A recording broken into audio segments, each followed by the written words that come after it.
Howdy folks, Jambareeqi here. In this episode I'm going to once again dive into an animated film from my childhood. I saw this one at the cinema for one of my birthdays. I'm not sure which one. Anyway, let's take a look at A Monkey's Tale.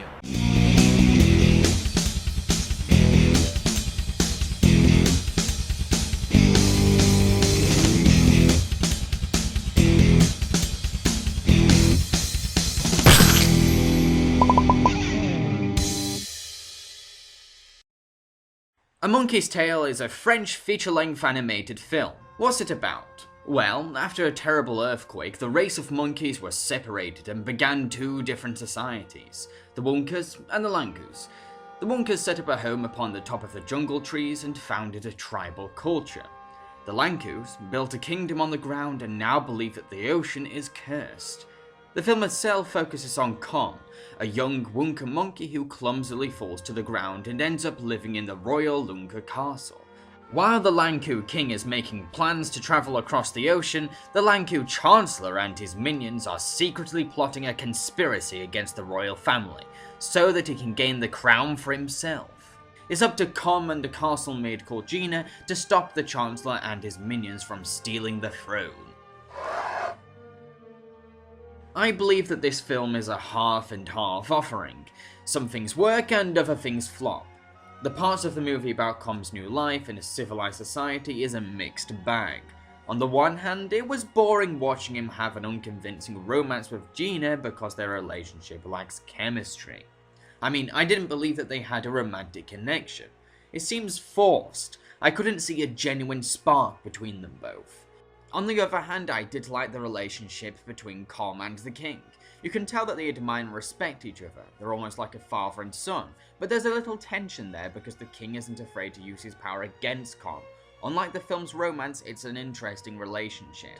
In addition, I think that the movie does a decent job of creating the world around our characters. I mean, we get to know every aspect of both the Lanku's world and the Woonka's world.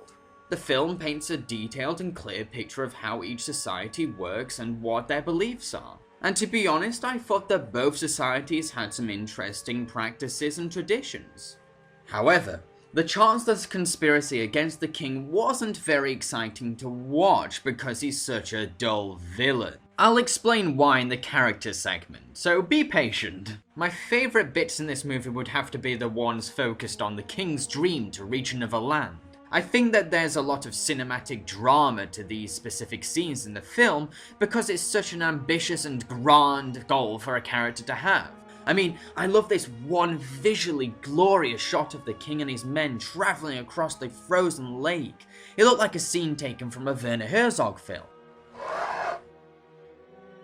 There are lots of characters in this film, but the ones I want to talk about are the Chancellor, Kom, and the King, because I have the most to say about these. Kom is confident, cheeky, and rebellious.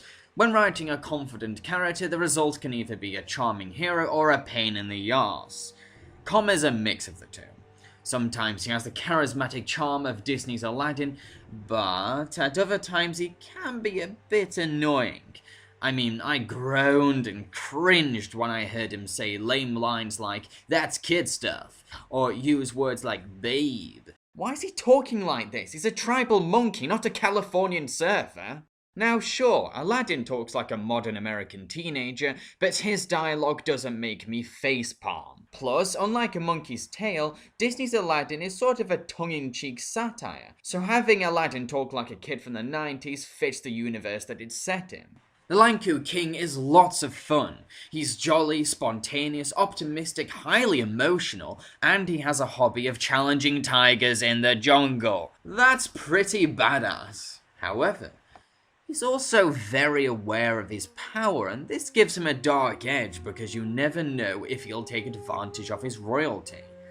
His dream to cross the ocean is incredibly moving.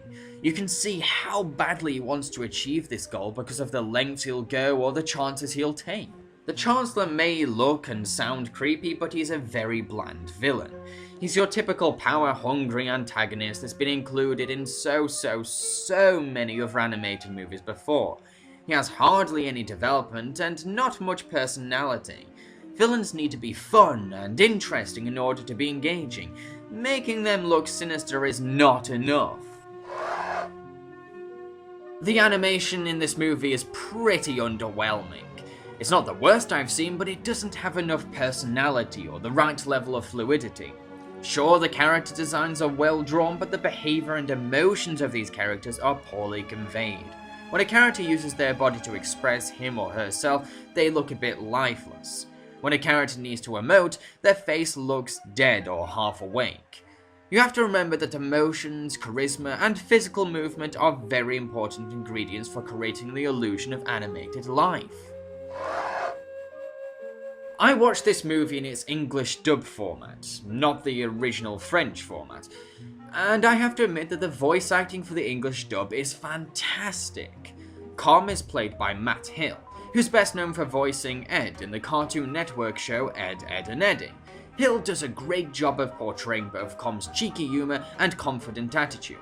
His delivery is believable, clear, and emotive. Michael York from the Austin Powers films plays the King, and he is brilliant. York's elegant voice is perfect for conveying a character of distinguished royalty. His posh dialect gives the King an air of high class and authority. John Hurt, whose filmography includes Watership Down, The Elephant Man, and The Naked Civil Servant, plays the Chancellor. Hurt puts a lot of bitter hatred into his performance, and this works well for the power-hungry Chancellor. Despite having little to work with, Hurt puts a lot of energy and effort into the Chancellor's voice. Sally Ann Marsh, who played the princess in The Princess and the Goblin, provides the voice of Gina. She does a decent job in her role. I mean, she gives a strong voice to her character and displays the right emotions for each line. Michael Gambon, who's best known nowadays for playing Dumbledore in the Harry Potter franchise, plays Com's teacher Martin. Gambon excels in his role and brings an intellectual sophistication to his vocal delivery.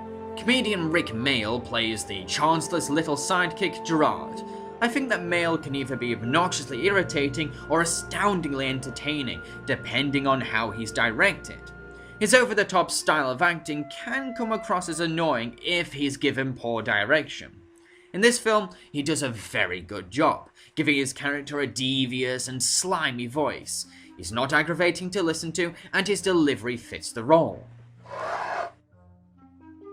The original music score didn't catch my attention for most of the running time, but I did like a few pieces, particularly some gentle flute compositions that gave a mystical atmosphere to the jungle. There's also 3 original music numbers: Assimilate, Where Do I Belong, and To Be King. Each song comes out of nowhere and they feel out of place. It's as if they've been pushed and shoved into the narrative. They also sound a bit tacky and unimpressive. Each track sounds like little effort or imagination was put into them. I will admit that Assimilate is a bit catchy, but catchy doesn't always mean good. I only like a catchy song if I enjoy having it stuck in my head. To conclude, my opinion on The Monkey's Tale is split. On the one hand, I really like the character of the king in his dream. The background designs are beautiful to look at, the ambience attached to the jungle scene sounds really relaxing, and the voice acting is incredibly well performed. On the other hand, I found the Chancellor's conspiracy to be boring because he's such a dull villain. The songs are rubbish, the animation is unimpressive, and the film's romantic plot is stale and unconvincing. I'm going to give this film 3 banana stars out of 5. Now, if you live in America and this film is your cup of tea, then you may be disappointed because apparently there's no Region 1 DVDs of this film. But if your DVD player can read Region 2 and 4 DVDs, then you're in luck. Now, how am I going to get down from here?